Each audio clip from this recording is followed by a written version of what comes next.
Episódio 27, página 137 do livro Um Novo Mundo, o despertar de uma nova consciência, com um solzinho muito gostoso batendo aqui. O corpo de dor feminino coletivo. A dimensão coletiva do corpo de dor apresenta componentes diferentes. Tribos, nações, raças, todos têm seu corpo de dor coletivo e alguns são mais pesados do que os outros. A maioria dos integrantes de cada um desses grupos participa dele em maior ou menor grau. Quase toda mulher tem sua parcela no corpo de dor feminino coletivo, que tende a se tornar ativado, especialmente no período que precede a menstruação. Nessa fase, muitas mulheres são dominadas por uma intensa emoção negativa.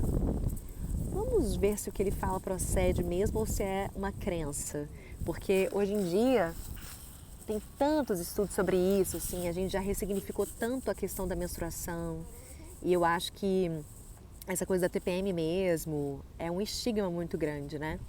De colocar a mulher como raivosa e tal.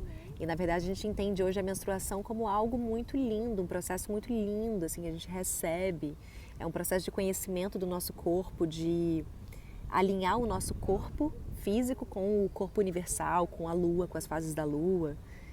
Mas vamos seguindo, vamos ver o que ele vai falar aqui. Já fiz o meu, não sei se eu vou concordar, porque eu não me lembro muito bem o que ele fala nesse momento. A supressão do princípio feminino, sobretudo ao longo dos últimos 2000 anos, permitiu que o ego ganhasse absoluta supremacia na psique humana coletiva.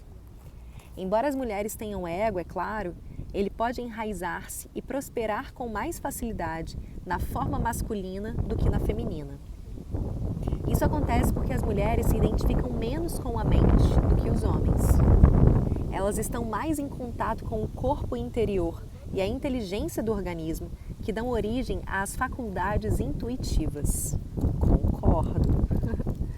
A forma feminina não se encontra tão rigidamente encapsulada quanto a masculina.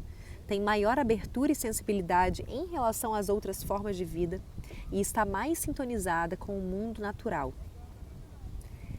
Se o equilíbrio entre as energias masculina e feminina não tivesse acabado no nosso planeta, o crescimento do ego teria sido limitado de modo significativo. Não teríamos declarado guerra à natureza e não seríamos tão completamente alienados do nosso ser. Ninguém tem um número exato porque não foram mantidos registros, mas acredita-se que ao longo de 300 anos, entre 3 e 5 milhões... Ninguém tem um número exato porque não foram mantidos registros, mas acredita-se que ao longo de 300 anos, entre 3 e 5 milhões de mulheres foram torturadas e mortas pela Santa Inquisição, uma instituição fundada pela Igreja Católica Romana para reprimir a heresia. Esse acontecimento se equipara ao Holocausto, como um dos capítulos mais sombrios da história da humanidade. Bastava uma mulher mostrar amor pelos animais, caminhar sozinha nos campos ou nas florestas, ou colher plantas medicinais, para ser considerada bruxa, torturada e condenada a morrer na fogueira. E é um comportamento, é um estigma que vem até hoje, né? Até hoje as mulheres são absolutamente censuradas. Absolutamente não, porque isso está mudando, mas são muito censuradas por serem livres, assim, por fazerem o que querem. O sagrado feminino foi declarado demoníaco e toda uma dimensão desapareceu significativamente da experiência humana. Outras culturas e religiões, como o judaísmo, o islamismo e até mesmo o budismo, também reprimiram a dimensão feminina, embora de uma maneira menos violenta. O papel das mulheres foi reduzido a cuidar dos filhos e da propriedade masculina. Os homens, que negavam o feminino até dentro de si mesmos, agora comandavam o mundo, um mundo que estava em total desequilíbrio. E ele fala que se esse desequilíbrio não tivesse acontecido, o ego seria muito menor hoje, né? O resto é história, ou melhor, o histórico de um caso de insanidade. Quem foi responsável por esse medo do feminino, que só pode ser descrito como uma paranoia coletiva aguda? Poderíamos dizer, evidentemente, os homens foram os responsáveis.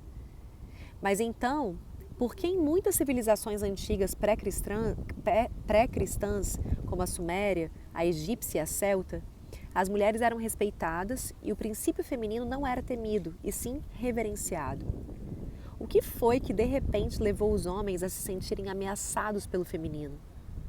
O ego que se desenvolvia neles. Ele sabia que só conseguiria obter o pleno controle do planeta por meio da forma masculina, e para fazer isso, tinha que tornar o feminino menos poderoso. Eu sabia que ele não ia me decepcionar. Sabia. Aquilo que eu falei no início, que eu falei, vamos ver o que ele vai falar aqui. Olha só que incrível. O ego que se desenvolvia nos homens que foi o responsável por isso. Esse ego sabia que só conseguiria obter o pleno controle do planeta por meio da forma masculina. Que ele fala ali, falou agora que as mulheres têm essa sensibilidade maior, esse contato com o seu interior maior. Então o ego não conseguiria se desenvolver completamente dentro delas. Então para fazer isso, o ego teria que tornar o feminino menos poderoso. Que coisa louca isso, eu não me lembrava disso. Além disso, o ego também dominou a maioria das mulheres, embora jamais fosse capaz de se enraizar tão profundamente nelas quanto fez com os homens. Hoje em dia, a supressão do feminino está interiorizada, até mesmo pela maior parte das mulheres. O sagrado feminino, por ser reprimido, é sentido por elas como uma dor emocional. É isso que a gente estava falando da menstruação, né? Que foi demonizada por tanto tempo por causa disso. O sagrado feminino, por ser reprimido, é sentido por muitas mulheres como uma dor emocional. Eu não quero menstruar, tem uma grande rejeição a isso, o sangue é sujo e tal. Por quê? Porque o sagrado feminino, que é algo tão lindo e poderoso, está reprimido dentro delas. Na verdade, ele se tornou parte do seu corpo de dor, juntamente com o sofrimento que elas acumularam ao longo de milênios por meio do parto, do estupro, da escravidão, da tortura e da morte violenta.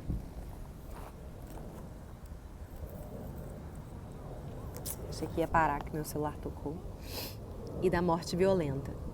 No entanto, agora as coisas estão mudando num ritmo muito veloz. Como muitas pessoas estão se tornando mais conscientes, o ego vem perdendo influência sobre a mente humana. Uma vez que ele nunca se enraizou profundamente nas mulheres, seu domínio sobre elas está se reduzindo mais rápido do que sobre os homens. Corpos de dor de países e raças. Determinados países que cometeram ou sofreram muitos atos de violência coletiva possuem um corpo de dor coletivo mais pesado do que os outros. É por isso que as nações mais antigas tendem a ter corpos de dor mais fortes. Também é por esse motivo que os países mais jovens, como o Canadá e a Austrália, bem como aqueles que permaneceram mais protegidos da loucura circundante, como a Suíça, costumam apresentar um corpo de dor coletivo mais leve. É claro que nesses lugares as pessoas ainda precisam lidar com seu corpo de dor individual. Quem é sensível bastante consegue sentir um peso opressivo no campo energético de determinados países no instante em que desce do avião. A gente sente, né? A gente sente quando a gente chega num lugar, até mesmo, bom, no Brasil, né? Claro, tem lugares que a gente sente, você chega na Chapada dos Veadeiros, que é pura natureza, nossa! O corpo de dor ali você praticamente não sente, pelo contrário, aquilo cura o seu próprio corpo de dor. E você chega em cidades que tem muita violência, tem vários exemplos, você sente aquele corpo de dor forte, né? As pessoas estão agressivas, e é bem evidente isso. Em outras nações, é possível detectar um campo energético de violência latente sob a superfície da vida cotidiana. Nos países em que o corpo de dor é pesado, porém não mais agudo, a tendência das pessoas tem sido a de tentar se dissociar da dor emocional coletiva.